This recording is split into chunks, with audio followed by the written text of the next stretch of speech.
صل على سيدنا ومولانا محمد وعلى بسم اللہ الرحمن الرحیم۔ السلام علیکم ناظرین و سامعین کرام۔ پروگرام یاد الہی میں روزانہ عظیم ہستیوں کے تذکارے پاک کیے جاتے ہیں اور اس کے ساتھ ساتھ کچھ ایسے موضوعات پر گفتگو ہوتی ہے جن سے آپ کو رہنمائی حاصل ہوتی ہے۔ آج بہت اہم اور سینسیٹیو موضوع آج کے ہمارے معاشرے کے حوالے سے بالخصوص کفریہ کلمات قرآن و سنت کی تعلیمات کی روشنی میں ان کا حکم کیا ہے اور ان سے کیسے ہم بچ سکتے ہیں۔ اسلام کی تعلیمات کے مطابق اس پر گفتگو ہوگی۔ اس سے پہلے اللہ تعالیٰ کے اسماء الحسنہ میں سے ایک اسم مبارک المصور، صورت بنانے والا۔ تو یا مصور پڑھنے کی کئی برکات ہیں، چند ایک کا ذکر کرتے ہیں۔ جو شخص 7 دن روزے رکھے، روزانہ 7 دن تک روزہ رکھے اور روزانہ غروب آفتاب کے بعد افطار سے پہلے 21 مرتبہ یہ اسم مبارک یا مصور پڑھ کر بانجھ عورت پر دم کر دے، پانی پر دم کرے، پانی بانجھ عورت کو پلائے، تو انشاءاللہ اس بانجھ عورت کا بانجھ پن دور ہوگا، اللہ تعالیٰ اولاد نصیب فرمائے گا، اولاد عطا فرمائے گا۔ اسی طرح جو کوئی اپنے بستر پر آ کر 7 مرتبہ یہ اسم مبارک یا مصور پڑھے گا اور شوہر جو ہے وہ اپنی بیوی کے ساتھ مجامعت کرے گا تو انشاءاللہ اللہ تعالیٰ نیک اولاد عطا فرمائے گا۔ اسی طرح جو یا مصور کا بکثرت ورد کرے اس کے لیے تمام مشکل کام آسان ہو جاتے ہیں۔ اور جو وضو کرنے کے بعد شہادت کی انگلی سے یا مصور یا المصور، اس میں سے المصور یا مصور اس اسم مبارک کو اپنی پیشانی پر لکھے تو جس سے ملاقات کرے وہ اس کا دوست ہو جائے۔ اسی طرح جو شخص اس اسم مبارک کو پانی پر پڑھ کر دم کرے اور پانی پی لے تو اعلیٰ مرتبہ پائے۔ اگر کسی شخص کے معاملات میں ابتری کی کیفیت ہو تو اسم مبارک یا مصور کا بکثرت ورد کرے، اللہ تعالیٰ اس اسم مبارک کے ورد کی برکت سے اور اپنے فضل و کرم کے ساتھ اس کے تمام بگڑے ہوئے معاملات، تمام ابتر معاملات کی اصلاح فرما دے گا، درستگی فرما دے گا اور اس کے تمام نقصانات کا ازالہ ہو جائے گا، تمام حالات، تمام معاملات بہتر ہو جائیں گے۔ اسی طرح جو شخص اسم مبارک یا مصور اس کا کثرت سے ورد کرے گا تو ہر چیز کو دیکھ کر، اللہ تعالیٰ کی نشانیوں کو دیکھ کر اللہ تعالیٰ کی عظمت اور قدرت پر اس کا ایمان مزید بڑھ جائے گا اور اسے اللہ تعالیٰ کے مصور ہونے پر، یعنی ساری کائنات کی تخلیق فرمانے والے کی ذات بابرکات پر مکمل بھروسہ قائم ہوگا، ایمان میں تقویت حاصل ہوگی۔ اسی طرح جو شخص 7 دن تک ہر روز 5000 مرتبہ اسم مبارک یا مصور اس کا ورد کرے، اول آخر 11 مرتبہ درود پاک پڑھے، اس کی سخت سے سخت مشکل آسان ہو جائے گی۔ مقدمہ میں ہے، کیس ہے کوئی، اس میں فتح یابی ہوگی۔ اور اگر کوئی آدمی گم شدہ ہے، غائب ہے، تو غائب آدمی خیریت کے ساتھ واپس آئے گا یا اس کی خیریت کی خبر جلد موصول ہوگی، اس کی اطلاع ملے گی۔ غرض یہ کہ یہ اسم مبارک تاثیر کے لحاظ سے آیہ کریمہ لا الہ الا انت سبحانک انی کنت من الظالمین اس کے قریب ہے اور اس کے ورد سے جملہ مشکلات جو ہیں یہ آسان ہو جاتی ہیں۔ اور اس کے ساتھ کوئی سا بھی درود پاک پڑھ سکتے ہیں، خاص طور پر اگر یہ پڑھ لیں تو زیادہ بہتر ہے۔ درود پاک سماعت کر لیجئے۔ اللہم صلی علی سیدنا، اللہم صلی علی سیدنا محمد النبی الامی، محمد النبی الامی عدد ما علمت، عدد ما علمت، وزنت ما علمت، وزنت ما علمت، وملء ما علمت، وملء ما علمت۔ تو انشاءاللہ اللہ تعالی دین و دنیا کی تمام برکتیں عطا فرمائے گا، مشکلات دور فرما دے گا، آسانیاں عطا فرمائے گا ہر معاملے میں۔ تو اللہ تعالیٰ کے اس اسم مبارک یا مصور اس کو اپنے اوراد و وظائف کا حصہ بنائیے، اپنے اوراد میں، معمولات میں شامل کیجیے، اپنے عز و اقربا، رشتہ دار، دوست، احباب،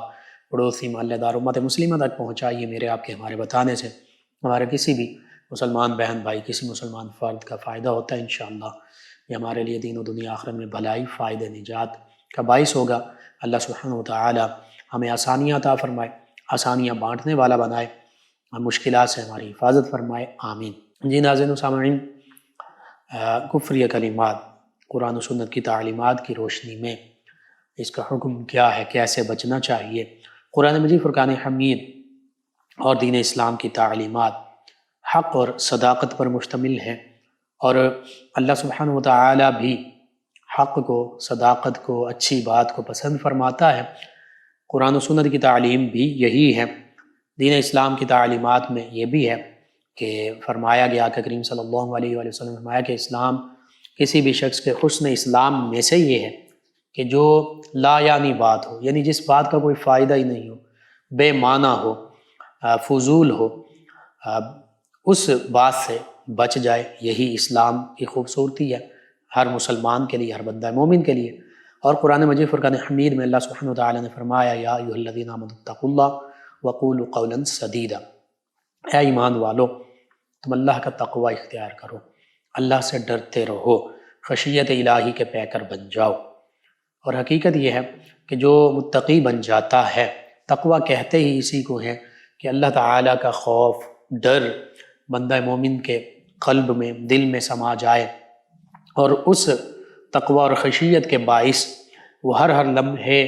میں اس بات کو مد نظر رکھے کہ اللہ رب العزت کا حکم اس بارے میں کیا ہے، میں جو بات کرنے لگا ہوں کیا یہ اسلام کی تعلیمات کے موافق ہے یا مخالف ہے، کیا یہ میں جو جملہ بولنے لگا ہوں یا بات کرنے لگا ہوں دوستوں کے پاس، کسی محفل میں، رشتہ داروں کے پاس، کہیں بھی، کیا اس پر کوئی گرفت تو نہیں ہے، کیا یہ جھوٹ تو نہیں، کیا یہ فحش کلامی میں تو نہیں آتا، کیا یہ ایسا کلمہ تو نہیں کہ جو معاذ اللہ کفر بن جائے، جو کفریہ کلمہ ہو جس سے ایمان بھی چلا جائے اور پھر نکاح کا معاملہ جو ہے وہ بھی ختم ہو جائے۔ تو یوں جس بندہ مومن کے دل میں اور پھر ظاہر پر بھی تقوی اس کے اثرات نمایاں ہوتے ہیں، پھر وہ ہر معاملے میں، ہر قدم اٹھانے سے پہلے، گفتگو کرنے کے دوران وہ اس بات کو مد نظر رکھتا ہے کہ کہیں میری زبان سے کوئی غلط جملہ نہ نکل جائے جو ایمان کی بجائے کفر کا باعث بن سکتا ہے۔ تو پھر اللہ تعالیٰ نے فرمایا یا ایھا الذین آمنوا اتقوا اللہ، جو ایمان والے ہیں انہیں مخاطب کر کے فرمایا اے ایمان والو تم ایمان لے آئے، اب اللہ کا تقوی، خشیت اختیار کرو، پرہیزگاری کے پیکر بن جاؤ۔ اور پھر فرمایا وقولوا قولا سدیدا، جو درست بات ہے، جو صحیح بات ہے، جو حق بات ہے، جو اسلام کی تعلیمات کے مطابق بات ہے، جس سے ایمان میں اضافہ ہو، جس سے عمل میں اضافہ ہو، وہ بات کرو، سیدھی، سچی اور درست بات کرو۔ جو جھوٹ ہو، جو فحش ہو، اور بالخصوص جو کفر پر مشتمل کلمات ہوں، جملے ہوں، وہ مت کہو، ان سے بچ جاؤ، سیدھی بات کرو۔ اس کا مطلب یہی ہے کہ سیدھی جو قرآن و سنت کی تعلیمات کے مطابق ہے، جو صراط مستقیم پر چلنے والا کلام ہے، جو صراط مستقیم پر لے جائے اور جو سیدھے راستے پر عمل کرنے کے قابل بنا دے، قرآن و سنت کی تعلیمات کے مطابق جو کلام ہو وہ کلام کرو، وہ گفتگو کرو، وہ قول کرو۔ اس کے سوا جو اسلام کی تعلیمات کے منافی اقوال ہیں، قول ہیں، کفریہ کلمات ہیں، ان سے بچ جاؤ۔ اور پھر فرمایا اگر تم اللہ تعالیٰ کے اس حکم پر عمل پیرا ہو جاؤ گے، ہر وقت اللہ کا تقوی اپنے دلوں میں، اپنی زبان پر، ظاہر اور باطن پر اس کو لاگو کر لو گے، تقوی کے پیکر بن جاؤ گے، تو پھر تم اللہ سے ڈرتے ہوئے سیدھی بات کرو گے، صحیح بات کرو گے، درست بات کرو گے، اچھی بات کرو گے، نیکی کی بات کرو گے، بھلائی کی بات کرو گے، احسن بات کرو گے، فضول گفتگو نہیں کرو گے، جھوٹی بات نہیں کرو گے، فحش فحاشی پر مشتمل کوئی بات نہیں کرو گے، اور بالآخر خاص طور پر کفریہ کلمات تم اپنی زبان سے نہیں نکالو گے۔ فرمایا جب یہ عمل ہو جائے گا، سیدھی بات کرنے والے، حق بات کرنے والے، درست بات کرنے والے بن جاؤ گے، تو فرمایا یصلح لکم اعمالکم، پھر اللہ تعالیٰ تمہارے تمام اعمال کی اصلاح فرما دے گا۔ تم نے بات درست کی تم نے قول سدید اختیار کیا، تم نے اچھا بولنا شروع کر دیا، اللہ تعالیٰ اس کے بدلے میں، اور تقوی کا پیکر بن گئے، تو اللہ تعالیٰ اس کے بدلے میں تمہارے اعمال درست فرما دے گا، تمہارے اعمال کی اصلاح فرما دے گا۔ اگر تمہارے اعمال میں کہیں کجی تھی، کوتاہی تھی، کمی تھی، کہیں اس میں کوئی معاملہ گڑبڑ تھا، تو تقوی اور حق بات کہنے کی وجہ سے اللہ تعالیٰ تمہارے اعمال کو بھی درست فرما دے گا، تمہارے اعمال، تمہارے زندگی کے معاملات درست ہونا شروع ہو جائیں گے۔ اعمال میں دینی دنیاوی تمام معاملات شامل ہیں۔ تو اللہ فرما رہا ہے کہ تقوی کے پیکر بن جاؤ، اچھی بات کہنے والے بن جاؤ، سیدھی حق بات کہنے والے بن جاؤ، حق سے منہ موڑنے والے مت بنو، اور ایمان کی بات کرنے والے بن جاؤ، اسلام کی بات کرنے والے بن جاؤ، نیکی کی بات کرنے والے بن جاؤ۔ جب یہ دو چیزوں پر تم عمل پیرا ہو جاؤ گے ایمان ہوتے ہوئے، یا ایھا الذین آمنوا یہ پہلی شرط، اتقوا اللہ دوسری شرط، وقولوا قولا سدیدا تیسری شرط۔ تو یہ تین چیزیں، اگر ایمان والا ہے تو پھر ایمان والا نہیں ہے تو ایمان اپنائے، تقوی اپنائے، اور درست بات کرنے والا بن جائے، اچھی بات کرنے والا بن جائے، اسلام کی تعلیمات کے مطابق گفتگو کرنے والا بن جائے، تو پھر ان تین چیزوں پر عمل پیرا ہونے والا، اور بندہ مومن باقی دو چیزوں پر عمل پیرا ہونے والا، اللہ فرما رہا ہے کہ پھر میں اس کے تمام معاملات، تمام کام جو وہ سر انجام دیتا ہے، چاہے وہ ظاہری اعمال ہیں، باطنی اعمال ہیں، دنیاوی اعمال ہیں، دینی اعمال ہیں، اور وہ ناجائز نہ ہوں، چاہے وہ تجارت سے متعلق ہوں، تعلیم سے متعلق ہوں، عبادات، معاملات، اخلاقیات سے متعلق ہوں، تو اللہ سبحانہ وتعالیٰ فرما رہا یصلح لکم اعمالکم، میں تمہارے ایمان کی بدولت، تمہارے تقوی کی بدولت، تمہارے قول سدید کی بدولت، ان کی وجہ سے تمہارے تمام معاملات ہی درست فرما دوں گا۔ آج ہم چاہتے ہیں ہمارے تمام معاملات بہتر ہو جائیں، درست ہو جائیں، ہم جو بھی کام کریں، چونکہ بندہ مومن کا ہر کام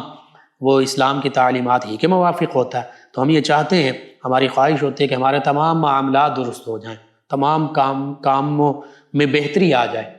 تو ان تین چیزوں پر عمل کر لیں، ایمان کے کامل پیکر بن جائیں، تقوی کے کامل پیکر بن جائیں، اچھی بات کرنے والے بن جائیں، تو پھر ہمارے تمام اعمال درست ہو جائیں گے۔ پھر ہر بندہ مومن کی یہ خواہش ہوتی ہے کہ اس کی اس دنیا میں معاملات درست ہوئے ہیں تو آخرت میں بھی اس کا معاملہ بہتر ہو جائے، بخشش کی صورت میں، جنت کی صورت میں، اس اللہ تعالیٰ کی رضا حاصل ہو جائے، اللہ کی رضا کا مقام جنت حاصل ہو جائے۔ تو اللہ سبحانہ وتعالیٰ نے اس سے آگے یہ بھی وعدہ فرما دیا، بشارت دے دی کہ یصلح لکم اعمالکم ویغفر لکم ذنوبکم، اللہ تعالیٰ تمہارے دینی، دنیاوی، اخروی معاملات بھی بہتر فرما دے گا، تمہارے تمام کام بہتر ہو جائیں گے، تمہاری مرضی اور منشا کے مطابق ہو جائیں گے، اور فرمایا تمہاری آخرت، جو ہر بندہ مومن کی خواہش ہوتی ہے کہ ہمیں جنت نصیب ہو جائے، ہم جہنم سے بچ جائیں، ہمارے گناہوں کی بخشش ہو جائے، تو اللہ فرما رہا تمہارے گناہوں کی بخشش بھی فرما دوں گا۔ یعنی اس دنیا میں توبہ کی توفیق بھی مل جائے گی، نیکی کی توفیق بھی مل جائے گی، معاملات بھی بہتر سے بہتر ہو جائیں گے، اور جب ہم اللہ کی بارگاہ میں حاضر ہوں گے، قبر میں جائیں گے، پھر اللہ کی بارگاہ میں حشر میں حاضر ہوں گے، تو اللہ سبحانہ وتعالی ہمارے گناہوں کی بخشش بھی فرما دے گا، اور پھر جس بندہ مومن کے گناہوں کی بخشش ہو گئی، پھر وہ اللہ تعالیٰ کی طرف سے جنت میں اس کو داخلہ نصیب ہو جائے گا۔ تو کتنی بڑی بات ہے، بظاہر ہم سمجھتے ہیں نیکی کا حکم دینا، اچھی بات کرنا، اسلام کی تعلیمات کے موافق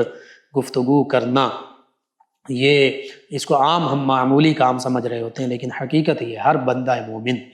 اگر ایمان میں کامل ہو جائے، اپنے ایمان کی فکر کرنے والا ہو جائے، پھر اپنے آپ کو تقوی کا پیکر بنا لے، اور پھر بالخصوص زبان کے حوالے سے اپنی زبان کو درست کر لے، تو پھر اللہ تعالیٰ کی طرف سے اس دنیا کے بھی اور آخرت کے بھی تمام معاملات بہتر ہو جائیں گے۔ اور پھر نبی کریم صلی اللہ علیہ وآلہ وسلم کا ایک خوبصورت، تمام فرامین مبارکہ بہت خوبصورت، انہی میں سے خوبصورت فرمان مبارکہ یہ بھی ہے، آقا کریم صلی اللہ علیہ وآلہ وسلم نے ارشاد فرمایا کہ بنی آدم جو ہیں یہ مختلف طبقات پر ان کو پیدا کیا گیا۔ اب وہ طبقات کیا ہیں غور کیجئے گا۔ فرمایا ان میں سے بعض انسان، بنی آدم، سیدنا آدم علیہ السلام کی اولاد میں سے بعض انسان مومن پیدا ہوئے،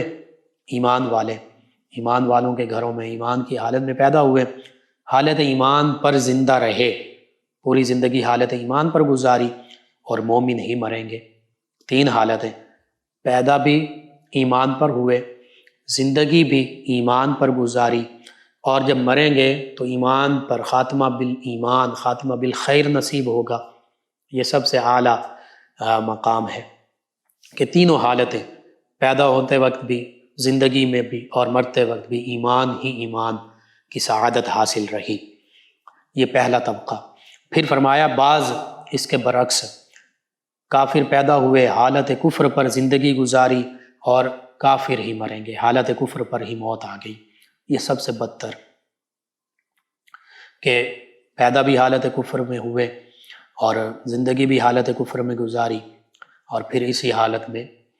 موت آ گئی، سب سے بدترین۔ اور پھر فرمایا ایسے بھی ہوں گے، اب یہ 2 بھی، ان میں بھی غور کیجئے گا۔ فرمایا بعض مومن پیدا ہوئے اور ایمان والی زندگی گزاری، لیکن حالت کفر پر مریں گے، یعنی موت آئی تو حالت کفر پر، کوئی کلمہ کفر بک دیا، کوئی کفریہ فعل سر انجام دے دیا، یا کفریہ قول بول دیا، تو بس موت کے وقت ایمان سلب ہو گیا۔ پیدا ایمان پر ہوا تھا، زندگی بھی ایمان والی گزاری تھی، لیکن بدبختی کہ موت کے وقت یا موت سے پہلے کوئی بھی کفریہ کلمہ، کفریہ فعل کر دیا یا کفریہ قول بول دیا، تو اب یہ کفر پر مرا۔ یہ بھی بدتر اس بندے کا بھی انجام ہوگا۔ اب چوتھا فرمایا بعض پیدا تو کفر کی حالت میں ہوئے، زندگی بھی کفر کی حالت میں گزاری، لیکن جب اس دنیا سے رخصت ہونے لگے تو مومن ہو کر رخصت ہوئے۔ یہ بھی بڑا عجیب معاملہ ہے، اور حقیقت یہ انما الامور بالخواتم۔ اگر آقا کریم صلی اللہ علیہ وآلہ وسلم نے فرمایا کہ اعمال اور امور کا دار و مدار، تمام کاموں کا دار و مدار جو ہے وہ خاتمے پر ہے، اگر خاتمہ بالخیر ہو گیا، ایمان کے ساتھ ہو گیا، تو پھر قبر میں بھی اللہ تعالیٰ کی رحمتیں، حشر میں بھی اللہ تعالیٰ کی طرف سے رحمتیں اور جنتیں حاصل ملیں گی۔ لیکن یہ حالت بھی بعض کا ایسا ہوتا ہے کہ کچھ لوگ جو ہیں وہ کفار ہی کے ہاں پیدا ہوتے ہیں، پوری زندگی بھی انہی کفر کی ذلتوں میں گزر جاتی ہے، لیکن اللہ تعالیٰ ان پر ایسا کرم فرماتا ہے کہ آخر جب موت قریب ہوتی ہے تو اللہ تعالیٰ انہیں ہدایت عطا فرما دیتا ہے، وہ خود ہدایت کے طلبگار ہوتے ہیں، تو بالآخر جو ہدایت کا طلبگار ہوتا ہے اسے ہدایت مل جاتی ہے، اور وہ ہدایت پاتے ہی فوت ہو جاتا ہے، اللہ کی بارگاہ میں حاضر ہو جاتا ہے۔ تو یہ حالت کفر پر پیدا ہوا، حالت کفر پر زندگی گزاری، لیکن مومن ہو کر مرا۔ کئی اس صحابہ کرام، ایک ایسے صحابی رضی اللہ عنہ جو زمانہ جاہلیت میں جن کی ولادت ہوئی اور پھر کفر میں ہی زندگی گزاری، لیکن وصال سے، شہادت سے پہلے تھوڑا ہی لمحہ پہلے انہوں نے بظاہر کوئی نماز نہیں پڑھی، کوئی روزے بھی نہیں رکھے، کیونکہ انہیں مہلت ہی نہیں ملی۔ ایک غزوہ کا موقع تھا، تو اس موقع پر انہوں نے کلمہ شہادت توحید و رسالت پڑھا، آقا کریم صلی اللہ علیہ وآلہ وسلم کی ختم نبوت، ختم رسالت پر بھی ایمان لائے، اور اللہ کی وحدانیت پر ایمان لائے، اور آقا کریم صلی اللہ علیہ وآلہ وسلم کی بارگاہ میں عرض کیا کہ اگر میں توحید و رسالت کی تصدیق کروں، ایمان لے آؤں، اور اللہ کے راستے میں شہید ہو جاؤں تو میرے لیے کیا ہے؟ تو پھر فرمایا کہ جنت ہے۔ تو بس انہوں نے صحابیت کا شرف پایا، توحید و رسالت کی گواہی دی، اس غزوہ میں شامل ہو گئے، اور وہیں پر ان کی شہادت ہو گئی۔ تو یہ ایک مثال ہے کہ بظاہر زندگی ان کی پہلی جو زندگی تھی پوری، وہ کفر پر تھی، لیکن جب وصال ہوا تو شہادت کا مقام پایا ہے، اور ایمان لے کر اس دنیا سے چلے گئے۔ یہ ایک مثال ہے۔ اسی طرح آج بھی ہم دیکھتے ہیں بعض اوقات کچھ ایسے بھی لوگ ہوتے ہیں کہ پوری زندگی کفر پر رہتے ہیں، لیکن کہیں نہ کہیں ان کے دل میں اسلام کے حوالے سے طلب ہوتی ہے، حق کی، سچ کی، تو بالآخر بعض لوگوں کو مرنے سے پہلے اللہ تعالیٰ ان کی طلب صادق کے عوض اسلام کی توفیق عطا فرما دیتا ہے۔ اور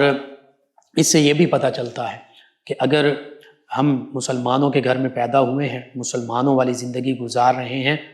تو پھر بھی ہمیں اس پہ اترانا اور فخر نہیں کرنا چاہیے، ہاں تکبر نہیں کرنا چاہیے۔ یہ ہمیں چلیں باعث فخر ہے کہ اللہ تعالیٰ نے ایمان عطا فرمایا، مسلمانوں کے ہاں پیدا کیا، لیکن اور بعض کا تو ہم ان اعمال سے بھی دور ہوتے ہیں، لیکن ہم نماز پڑھیں فرض ہے، روزے رکھیں،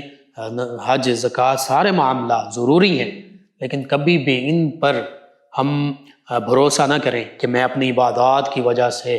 ایمان کے ساتھ چلا جاؤں گا، یا میں اپنی عبادات پر کی وجہ ہی سے میں بخش دیا جاؤں گا۔ اللہ کی رحمت سے عبادات ضروری ہیں، بالکل ضروری ہیں، اعمال صالحہ بجا لانا ضروری ہے، یہ اللہ کی توفیق، ہمیں اللہ توفیق عطا فرماتا ہے، اس توفیق سے ہم کرتے ہیں، لیکن ڈرتے رہنا چاہیے، نیکی کا تکبر نہیں کرنا چاہیے، ڈرتے رہنا چاہیے کہ کہیں موت ہماری وہ کفر پر نہ ہو جائے۔ اسی لیے اولیاء کاملین صالحین ایسے بھی گزرے جو فرمایا کرتے تھے کہ ہم باعتبار ذوق اپنے آپ کو کافر فرنگ، یعنی کافر سے بھی، عیسائی یہودی کوئی بھی ہے، اس سے بھی بدتر جانتے ہیں، اس لیے کہ ہو سکتا ہے اللہ نہ کرے خدا نخواستہ وہ کافر جو ہے اس کو موت سے پہلے کلمہ نصیب ہو جائے، اور کلمہ پر، اسلام پر، ایمان پر اس کی موت ہو، اور معاذ اللہ ثم معاذ اللہ خدا نخواستہ اللہ تعالی ہم سے ہمارا ایمان چھین لے اور پوری زندگی کی عبادات، ریاضات اور وہ جو ایمان اور اسلام کے ساتھ زندگی گزاری، وہ سارے معاملات تباہ و برباد ہو جائیں، غارت چلے جائیں، تو بس بندہ مومن کو ہر لمحہ فکر کرنی چاہیے، اپنے ایمان کی فکر کرنی چاہیے، اپنے اعمال کی اصلاح کرنی چاہیے، اور آخرت کی فکر کرنی چاہیے، اور خاص طور پر اس حوالے سے کفریہ کلمات سے بچنا چاہیے۔ اب وہ کفریہ کلمات کیا ہیں؟ بعض کا اللہ رب العزت کی ذات کے بارے میں کفریہ کلمات بول دیے جاتے ہیں، بعض کا جانتے بوجھتے ہوئے پتہ ہوتا ہے، اور اکثر اوقات پتہ ہی نہیں چلتا، ایسے کلمات بول دیے جاتے ہیں جو کفر ہوتے ہیں۔ بعض کا آقا کریم صلی اللہ علیہ وآلہ وسلم کی ذات بابرکات کے بارے میں ہم کفریہ ایسا کلمہ بول دیتے ہیں جو کفر پر مشتمل ہوتا ہے، بعض کا ایمان کے حوالے سے، اسی طرح صحابہ کرام علیہم رضوان کے حوالے سے، اہل بیت کرام علیہم رضوان کے حوالے سے، جب ہم ان کے برعکس شان کے برعکس کوئی کلمہ بول دیتے ہیں تو وہ گمراہی، حتیٰ کہ بعض کا کفر تک چلا جاتا ہے۔ پھر جو قرآن مجید، فرقان حمید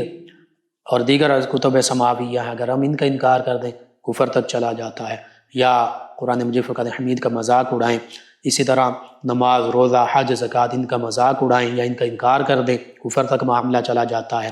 انبیاء کرام علیہ السلام، فرشتے، علم دین، اور حتیٰ کہ علماء کرام، ان کی تحقیر اور مذاق اڑانا، یہ بھی بعض اوقات، یا ایسے کلمات کہہ دینا کہ یہ بھی بعض اوقات کفر تک ہمیں لے جاتا ہے۔ اور پھر اذان، نماز، اقامت، دیگر دینی جتنے بھی معاملات ہیں، داڑھی ہے، نبی کریم صلی اللہ علیہ وآلہ وسلم کی سنت مبارکہ، معمولات مبارکہ، کسی بھی چیز کی تحقیر کرنا اور پھر مذاق اڑانا، یہ کفر تک لے جاتا ہے۔ پھر بعض اوقات اشعار کی صورت میں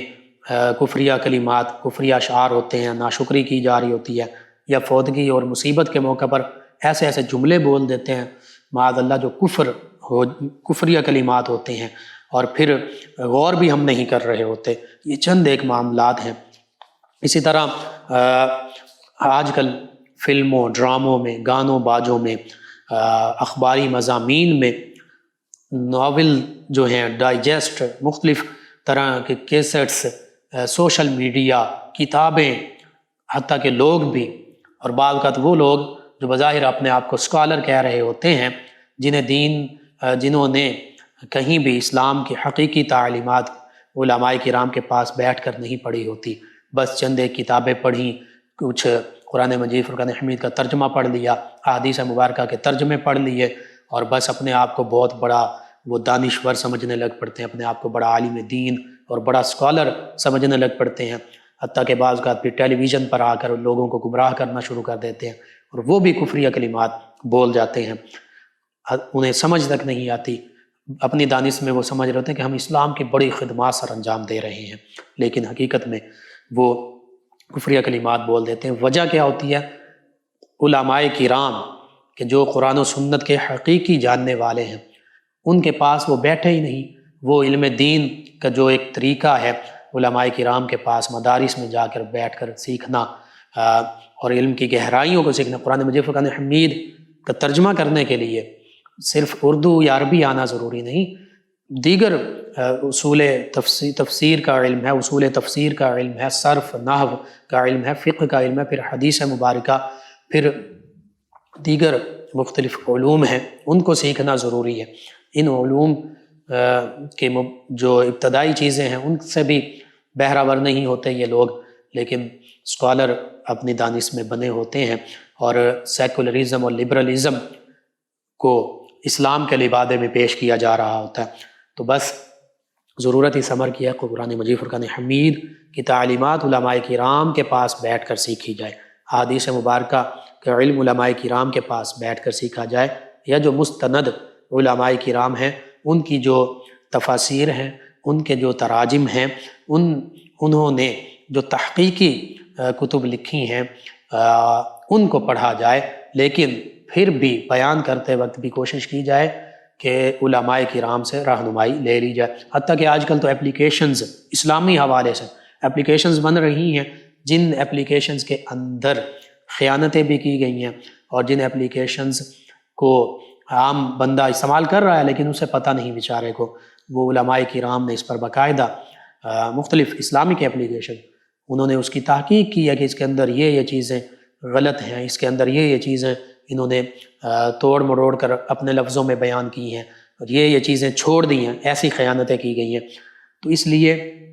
ان چیزوں سے ہمیں بچنا ہے، کفریہ کلمات سے بچنا ہے، اللہ تعالیٰ کی ذات بابرکات کے بارے میں، نبی کریم صلی اللہ علیہ وآلہ وسلم کی ذات بابرکت کے بارے میں، اسی طرح دیگر ہستیوں کے بارے میں، انبیاء کرام علیہ السلام کے بارے میں، شعائر دین جو ہیں۔ اور آج ہم دیکھتے ہیں بعض اوقات مذاق میں ہی فرشتوں کا کبھی مذاق اڑایا جا رہا ہوتا ہے، کبھی قبر کا مذاق اڑایا جاتا ہے، عذاب قبر کا مذاق اڑایا جا رہا ہوتا ہے، اسی طرح کبھی اسلام کی تعلیمات کا مذاق اڑایا جا رہا ہوتا ہے، پردے کا مذاق اڑایا جا رہا ہوتا ہے، علماء دین کا مذاق اڑایا جا رہا ہوتا ہے، داڑھی کا مذاق اڑایا جا رہا ہوتا ہے، آقا کریم صلی اللہ علیہ وآلہ وسلم کے جتنے دیگر معمولات مبارکہ ہیں ان کا مذاق اڑایا جا رہا ہوتا ہے۔ اور فلموں، ڈراموں اور اس طرح کے معاملات میں سوشل میڈیا پہ چونکہ جو غیر مسلم ہیں، چاہے یہود و نصارہ ہیں، ان کی چیزوں کو بھی پروموٹ کیا جا رہا ہوتا ہے، وہ بھی کفر پر مشتمل۔ بعض اوقات ہندو سکھوں کے جو مذہبی چیزیں ہوتی ہیں ان کو پروموٹ کیا جا رہا ہوتا ہے۔ تو یہ ساری چیزیں آج کے ہمارے معاشرے میں در آئی ہیں، بہت بڑا المیہ ہے۔ جب ایسا معاملہ ہو جاتا ہے، جو کفریہ فیل کر دے یا کفریہ قول بک دے، اس کا ایمان چلا گیا۔ اب ایمان جب چلا گیا تو اس کا نکاح بھی باطل ہو گیا، نکاح بھی نہیں رہا۔ تو اب ایمان کی تجدید کرنے کی بھی ضرورت ہے، کسی اللہ کے ایسے بندے کے پاس جائیں جو عالم دین ہوں، اور پھر ان سے پوچھیں کہ یہ میں غلطی کر بیٹھا ہوں، کفریہ کلمہ بول بیٹھا ہوں یا کفریہ عمل کر بیٹھا ہوں، تو پھر وہ ایمان کی تجدید بھی کروائیں، پھر وہ نکاح کی تجدید بھی کروائیں، ورنہ بعض کا پتہ ہی نہیں چلتا، ایمان بھی ضائع ہو گیا اور نکاح بھی باطل ہو گیا، اور پھر جب ایمان ہی نہ رہا تو اس کا مطلب یہ ہے کہ بے ایمانی کی حالت میں وہ شخص تو اپنے آپ کو مسلمان سمجھ رہا ہے لیکن وہ مسلمان نہیں ہے، غیر مسلم ہونے کی حالت میں وہ گھوم پھر رہا ہے، زندگی گزار رہا ہے، اور پھر نکاح باطل ہو گیا تو پتہ چلا کہ وہ بیوی ہی نہیں رہی، تو وہ زنا کاری اور حرام کاری میں معاملہ آ گیا۔ تو یہ بہت ہی، اور پھر آخرت کا نقصان تو اس سے بھی بڑھ کر ہے۔ تو اس لیے اس حوالے سے اپنے ایمان کی فکر کرنی چاہیے۔ مکتبۃ المدینہ کی ایک کتاب ہے کفریہ کلمات کے بارے میں سوال و جواب، اس کو پڑھ لیں، اردو زبان میں آسان کتاب ہے، اس میں مکمل تفصیل کے ساتھ اس حوالے سے چیزیں شامل ہیں۔ اسی طرح اور کفریہ کلمات کے حوالے سے آپ کو کتابیں ملتی ہیں، وہ پڑھیں، علماء کرام سے پوچھیں، انشاءاللہ آپ کو رہنمائی حاصل ہوگی۔ اللہ سبحانہ وتعالی سے دعا، اللہ تعالی ہمیں ان چیزوں پر عمل پیرا ہونے کی توفیق عطا فرمائے، آمین۔ اللہم صلی علی سیدنا و مولانا محمد وعلی آپ سماعت فرما رہے ہیں پروگرام یاد الہی۔ ناظرین و سامعین، اس دوران ہمیں جوائن کیا ہے ہمارے لسنر ہیں کہتے ہیں میرا نام محمد اختر ہے اور سلام کہا جی وعلیکم السلام۔ کہتے کہ ہمارے گھر میں 20 سال سے بلیاں روزانہ رات کے کسی وقت رونا شروع کر دیتی ہیں، ان کے بارے میں بتا دیں۔ اور دوسرا کہتے ہیں کہ ہمارے گھر میں لڑائی جھگڑا رہتا ہے، بچے نافرمان ہیں، اور اپنے بارے میں کہتے ہیں کہ میں بیمار ہوں اور ڈاکٹروں نے جواب دے دیا ہے، معدے کا کوئی مسئلہ انہوں نے غالباً لکھا ہے۔ جی بلیاں ان کا اپنا معمول ہوتا ہے، بلیوں کا اس آپ کے معاملے سے، گھر کے معاملے سے کوئی تعلق نہیں ہے۔ تو گھر کے معاملے میں یہ آپ سے کہتا ہوں، بچوں کے حوالے سے، اگر بچے جب سوئے ہوں تو آسمان کی طرف آپ کا منہ ہو، 21 مرتبہ یا شہید ہو ان پر دم کریں، پیشانی پر ہاتھ رکھ کر، اور اس کے ساتھ ساتھ سورہ یاسین یہ پڑھ کر پانی پر دم کر کے انہیں پلائیں۔ گھر میں سورہ بقرہ روزانہ اس کی تلاوت آپ کریں، سبھی گھر والے کریں، اور تلاوت سن بھی سکتے ہیں خاموشی کے ساتھ۔ حدیث مبارکہ کے مطابق جس گھر میں سورہ بقرہ کی تلاوت ہوتی ہے وہاں یہ شیطان، آصف، جنات، یہ چیزیں بھاگ جاتی ہیں۔ اور آپ کے علاج کے حوالے سے یہ ہے کہ آپ یا اللہ یا سلام اس کو کثرت سے پڑھا کریں، یا اللہ یا سلام، اور اللہ سے سلامتی کی دعا مانگیں، شفا کی دعا مانگیں، اللہ تعالیٰ شفا عطا فرمائے گا۔ ایک اور لسنر ہیں، یہ کہتے ہیں السلام علیکم بھائی، کیا حال ہے آپ کا؟ جی وعلیکم السلام، الحمدللہ۔ انہوں نے کہا ماشاءاللہ پروگرام از ویری نائس۔ جی شکریہ۔ کہتے ہیں ہر روز کی طرح پروگرام بہت اچھا ہوتا ہے۔ کہتے ہیں کہ قرۃ العین کا معنی بتا دیں۔ جی قرۃ العین کا معنی ہے آنکھوں کی ٹھنڈک، اور عائشہ کا معنی اچھی زندگی گزارنے والی۔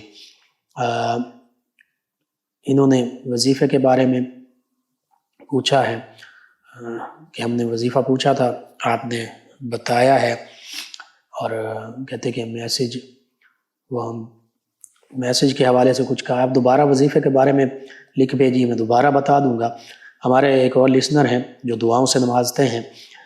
کہتے ہیں کہ السلام علیکم۔ جی وعلیکم السلام۔ کہتے ہیں اللہ تعالیٰ آپ کو اور آپ کی پوری فیملی کو صحت و تندرستی عطا فرمائے اور ہر آنے والی پریشانی، مصیبت، بیماری سے بچائے انشاءاللہ، آمین۔ اور کہتے ہیں بار بار مدینہ طیبہ کی زیارت عطا فرمائے اور زندگی میں ڈھیروں خوشیوں اور آسانی عطا فرمائے۔ جو اس دنیا سے چلے گئے اللہ تعالیٰ ان کی مغفرت فرمائے اور جنت الفردوس میں مقام عطا فرمائے، آمین۔ کہتے ہیں میں آپ کو دعاؤں میں یاد رکھوں گا۔ جی اللہ تعالیٰ یہی تمام دعائیں آپ کے حق میں، تمام امت مسلمہ کے حق میں، ویورز لسنرز کے حق میں قبول فرمائے، آمین۔ یاسر صاحب ہیں، کہتے ہیں کسی سے اچھا یہ انہوں نے وظیفہ پوچھا ہے، شادی کے لیے وظیفہ کیا جا سکتا ہے۔ جی وہ یہ ہے کہ آپ سورہ اخلاص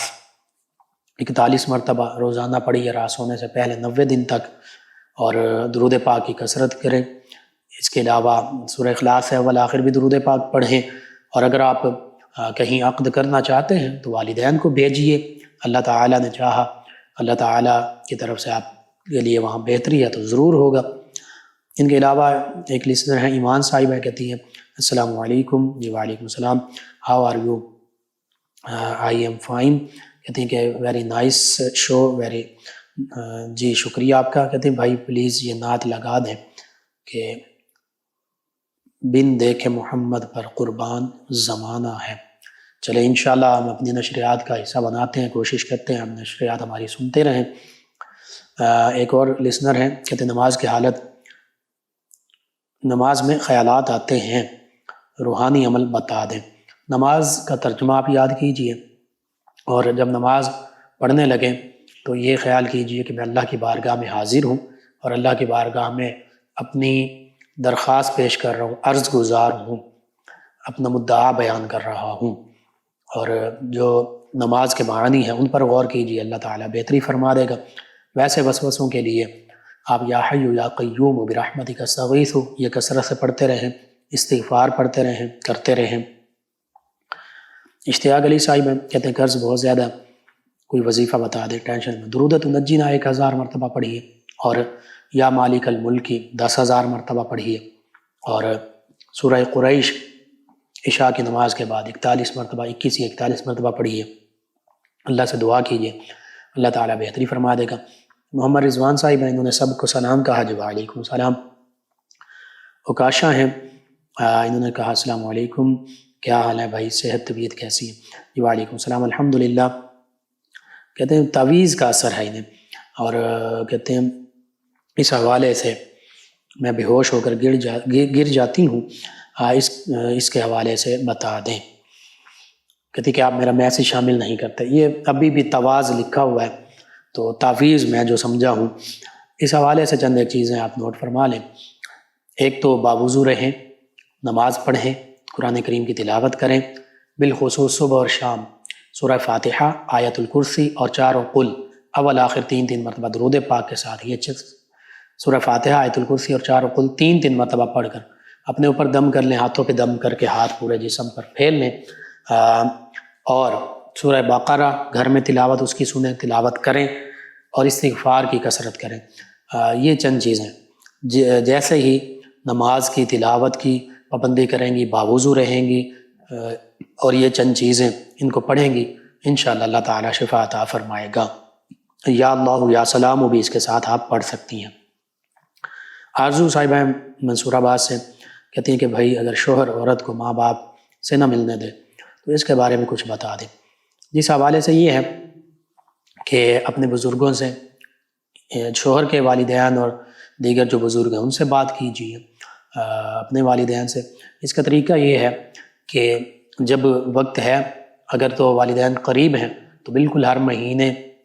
یا ہر ہفتے، دوسرے ہفتے آپ جا کے مل سکتی ہیں، والدین آ کر مل لیں، اور اگر والدین دور ہیں تو پھر جیسے آسانی ہو گھر میں شوہر کو بھی آپ کو بھی 2 ماہ 3 ماہ 6 ماہ بعد آپ جا کر ملنا ہے اگر زیادہ دور ہیں۔ تو یہ آپس کی انڈرسٹینڈنگ کے ساتھ ہوتا ہے، شوہر کو چاہیے وہ بھی منع نہ کریں، آپ بھی ان کے معاملات کو دیکھیں اور اللہ تعالیٰ کو یاد کریں، ان کے لیے دعا کریں، اللہ تعالیٰ بہتر فرما دے گا۔ نادیہ صاحبہ کہتی ہیں السلام علیکم بھائی، کیسے ہیں آپ؟ جی وعلیکم السلام الحمدللہ۔ کہتے ہیں پروگرام بہت خوبصورت ہے، اللہ پاک ہمیں اسلام کی تعلیمات پہ چلنے کی توفیق عطا فرمائے اور آپ کے علم میں اور اضافہ فرمائے، آمین۔ کہتی ہیں اللہ پاک آپ کو ہمیشہ خوش اور آباد رکھے، آمین۔ جی اللہ تعالیٰ آپ کے لیے بھی یہ تمام دعائیں امت مسلمہ کے لیے بھی، لسنرز کے لیے قبول فرمائے، آمین۔ ایک اور لسنر ہیں، کہتے ہیں السلام علیکم بھائی، کیا حال ہے؟ جی وعلیکم السلام۔ کہتے ہیں رجب کے مہینے کے روزوں کے حوالے سے آپ بتا دیں۔ اور جی رجب کے مہینے کی فضیلت روزوں کی ہے، بالکل آقا کریم صلی اللہ علیہ وآلہ وسلم بھی رجب کے روزے رکھا کرتے تھے، تو اس لیے نفلی روزے ہیں، بہت فضیلت ہے۔ بعض حدیث مبارکہ میں 1 سال کا ثواب بھی لکھا ہے، موجود ہے۔ تو بہرحال فضیلت باعث فضیلت ہے۔ اور سرما لگانے سے آپ نے کہا روزہ ٹوٹ جاتا ہے، جی اس حوالے سے یہ کہ سرما لگانے سے روزہ غالباً نہیں ٹوٹتا۔ آپ تمام ویورز، تمام لسنرز کا شکریہ، آپ ہمیں جوائن کرتے ہیں، پروگرام یاد الہی میں شامل ہوتے ہیں، اپنے فیڈ بیک سے آگاہ کرتے ہیں۔ ناظرین و سامعین، پروگرام یاد الہی کا وقت ختم ہو جاتا ہے، انشاءاللہ کل صبح دوبارہ آپ سے ملاقات ہوگی پروگرام یاد الہی میں۔ اپنے میزبان محمد لقمان رضا اور ہماری ٹیم کو اجازت دیجیے، اللہ نگہبان۔ اللهم صل على سيدنا ومولانا